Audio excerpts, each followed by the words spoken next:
umuhimu wa ibada, na ndio maana atakuacha kwenye level hiyo hiyo ulionayo.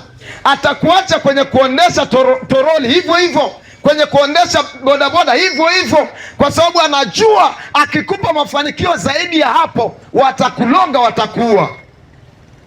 Hilo ni jambo la kwanza.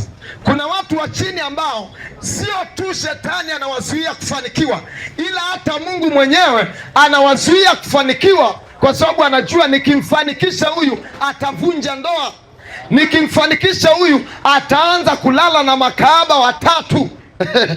Yaani usiku wa upiti huyu ndugu ataanza kujumlisha makahaba. Nikimfanikisha huyu jamaa ataanza kupiga mke wake, ataanza kurudi saa 8 usiku nyumbani. Kwa hiyo kuna kundi ambalo Mungu mwenyewe hapendi kulifanikisha kwa sababu haliko imara. Hili kundi likifanikishwa litaharibu mambo. Kuna wakati mwingine Mungu anajua akikufanikisha wewe utakufa mapema kwa sababu ya magonjwa. Wengine Mungu anajua akikufanikisha utakufa vibaya kwa sababu ya kansa ya maini, kwa sababu ya pombe kali. Anajua. Kwa hiyo Mungu akiangalia hivi anaona kuna watu wa kuwafanikisha na kuna wengine awaache tu wawe chini ili angalau waishi angalau maisha marefu kidogo. Kuna andiko kwenye Biblia linasema hivi, kwa nini uwe muovu kupita kiasi na ufe mapema? Watu wengi wanauawa sio kwa sababu Mungu alipenda wafe. Mengi sio mapenzi ya Mungu, ila watu wengi wanauawa kwa sababu ya ukosefu wa stamina ndani. Lakini watu wengi wanauawa kwa sababu ya dhambi. Mtu mtenda dhambi ni mtu mnyonge sana, ni mtu mdhaifu sana. Wangapi hapa wamepiga hatua tu kidogo wameshabadilisha mke? Alikuwa na mke yule wa zamani ambao alimwahidi ahadi nyingi, lakini alipofanikiwa tu huyu jamaa akabadilisha mke.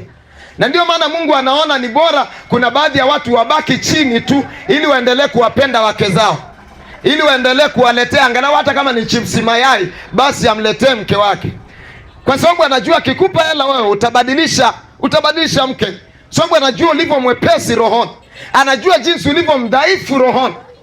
Kuna wengine wanakuambia kwamba kubadilisha wanawake ndo ujanja. Sio kweli. Hao ni watu wadhaifu. Ukiona brother anabadilisha wanawake, huyo ni mtu mdhaifu sana. Unakuta kwa siku moja analala na wake watatu na wanawake watatu kwa sababu ametumia dawa za kuongeza nguvu za kiume. Nataka nikwambie jioni ya leo ya kwamba hata hizo nguvu za kiume unazozijua sio kubadilisha wanaume. Nguvu za kiume ni kumheshimu mke wako yule yule mmoja, ijapokuwa anaendelea ni kama vile anazeeka, lakini bado unamheshimu. Amezaa ni kama vile figa inaharibika, lakini bado unamheshimu. Hizo ndio nguvu za kiume. Lakini kuna ndugu yako anasifiwa mtaani ya kwamba wewe ni kisu, wewe ni balaa, wewe ni mwamba. Sio kweli. Kubadilisha wanawake, wewe sio mjanja, unajiua mwenyewe. Sasa Mungu hataki kuwafanikisha kuna haka kakundi cha chini, kwa sababu anajua huyu jamaa akifanikishwa ataharibu watoto wa watu, atatembea hadi na wanafunzi.